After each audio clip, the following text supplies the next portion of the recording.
वसुदेव नमस्तुभ्यं मातृभूमि नमस्तुभ्यं सत्यमेव जयते। भारत एक सनातन राष्ट्र है। भारत के बारे में अगर मैं कहूँ तो संपूर्ण विश्व ही भारत है। ये विश्व भारती है, वीरों की अमर गाथा। सनातन संस्कृति संपूर्ण विश्व को अपना मानती है। वसुदेव कुटुंबकम, किसी को अलग नहीं करती। रेखाएं बन गई, लोगों ने हमको अलग किया है, हमने विश्व में किसी को अलग नहीं किया। संस्कार और धर्म के लिए सबका स्वागत है। हम कहीं जाकर प्रदर्शन नहीं करते। हीरा अपनी मार्केटिंग खुद नहीं करता, सोना मार्केटिंग नहीं करता। जो झूठा होता है उसे प्रदर्शन करना पड़ता है, उसे बदलना पड़ता है, लोगों को समझाना पड़ता है। यहाँ आकृष्ट होकर लोग स्वयं आए हैं। नालंदा, तक्षशिला, विक्रमशिला, जहाँ पर पूरे विश्व से लोग पढ़ने आते थे। यहाँ पर शिक्षा संस्कृति पूरे विश्व में गई, यहाँ से बाहर चली गई, लेकिन मुग़लों ने यहाँ के विश्वविद्यालय जला दिए, तोड़ दिए। जो जघन्य अपराध किया है मानवता के प्रति, जो अक्षम्य अपराध, जो क्षमा के योग्य ही नहीं है। परमात्मा, सृष्टि, प्रकृति क्षमा नहीं करती, परंतु हमारा दुर्भाग्य, हमारी संस्कृति समाप्त हो चुकी है।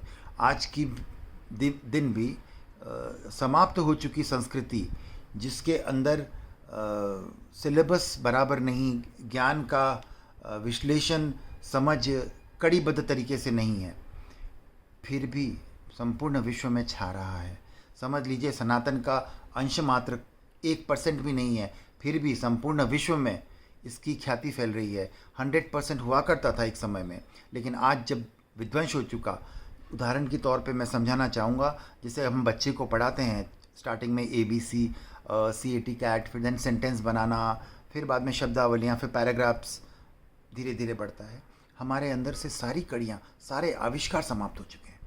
हम सीधे शास्त्रों को लेकर अपने स्वकल्पित विश्लेषण करते हैं, थोड़े बहुत अच्छे हो जाते हैं, लेकिन उसकी यथार्थ नहीं आती। जो कंटेंट्स हैं वो पूरी तरह से विश्लेषित नहीं हो पाते, और लोगों के अंदर एक कदाग्रह और एक अभिमान है कि हमारा धर्म श्रेष्ठ है। किसी काम का नहीं भाई, जब आपको उसका ज्ञान ही नहीं तो क्या काम का। धर्म श्रेष्ठ तब होता है जब वो आत्मसात किया जाता है। आत्मसात कैसे करोगे जब आपके अंदर पूरा सिलेबस ही नहीं है, वो अंदर उतरने जैसा नहीं है। और ये समझाना बहुत मुश्किल है।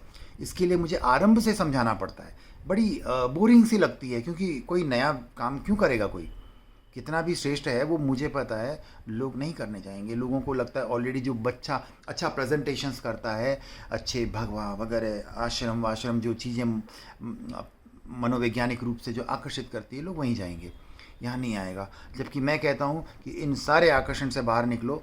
आम जनमानस के रूप में, मन जनमानस की भाषा में, वेशभूषा में, इसमें आप प्रसारित कर सकते हो। आप जो कहते हो उस पर आर्ग्यूमेंट होता है। अगर कोई बहुत बड़ा साधु कुछ बोलता है, लोग हाथ जोड़कर स्वीकार कर लेते हैं। ऐसा नहीं होता है, बहुत तर्कों के साथ स्वीकार करना होता है।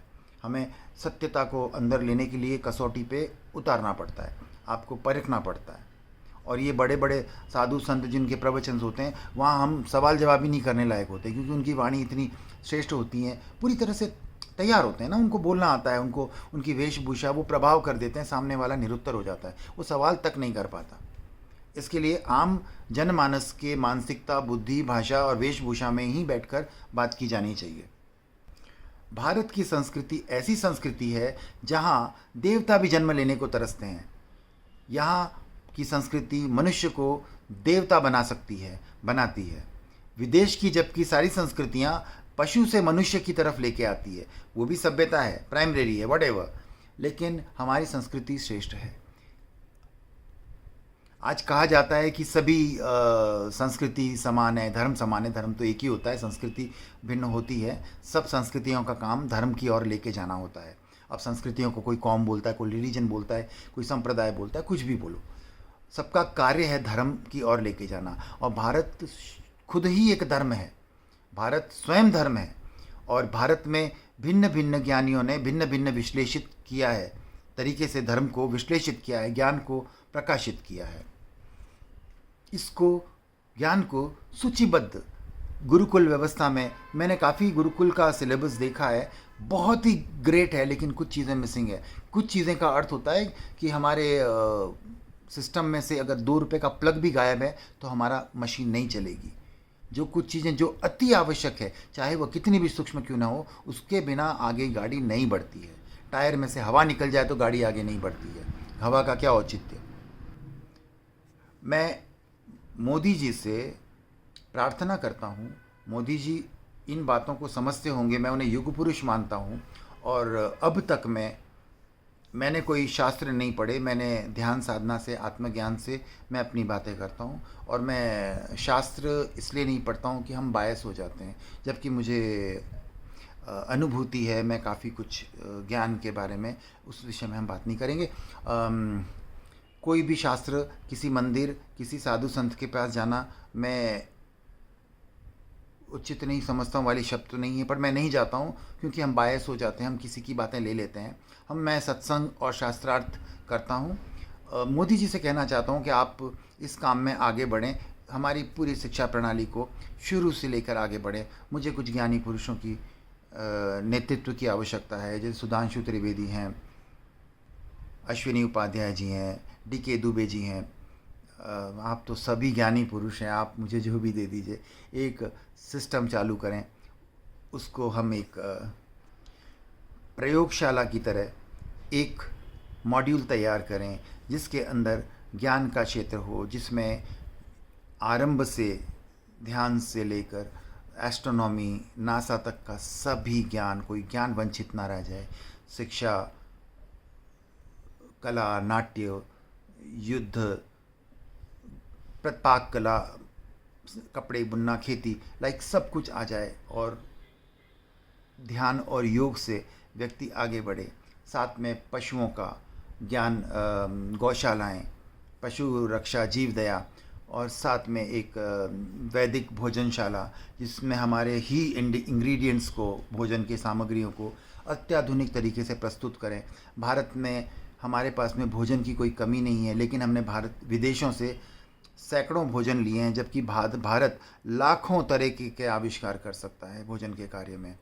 तो पूरे भारत के हर जगह असंख्य प्रयोगशालाएं ऐसी बन जाती है जहां शिक्षा, जीव दया, वृद्धाश्रम, होना नहीं चाहिए वृद्धाश्रम, परंतु फिर भी कुछ लोग चाहते हैं आध्यात्मिक रूप से गौ सेवा, शिक्षा, बच्चों के लिए योगदान करना चाहते हैं अपनी रिटायर्ड लाइफ में, तो उस तरह से हम उनको वानप्रस्थ आश्रम भी कह सकते हैं, उसे वृद्धाश्रम। और ये भोजन की व्यवस्था अगर ये हो जाए तो पूरे भारत की व्यवस्था सुधर जाएगी। किसी और वस्तु की, किसी और क्रिया की आवश्यकता नहीं रह जाएगी। असंख्य योग रोजगार होंगे, ब्राह्मण समाज को योगदान मिलेगा। वणिक, राजपूत, सभी वर्ण व्यवस्थाओं के बारे में हम सूक्ष्म से सूक्ष्म विश्लेषण और आपस में संगठित करेंगे। वर्ण हमारे मानसिकता में है, हमारे जाति में नहीं है।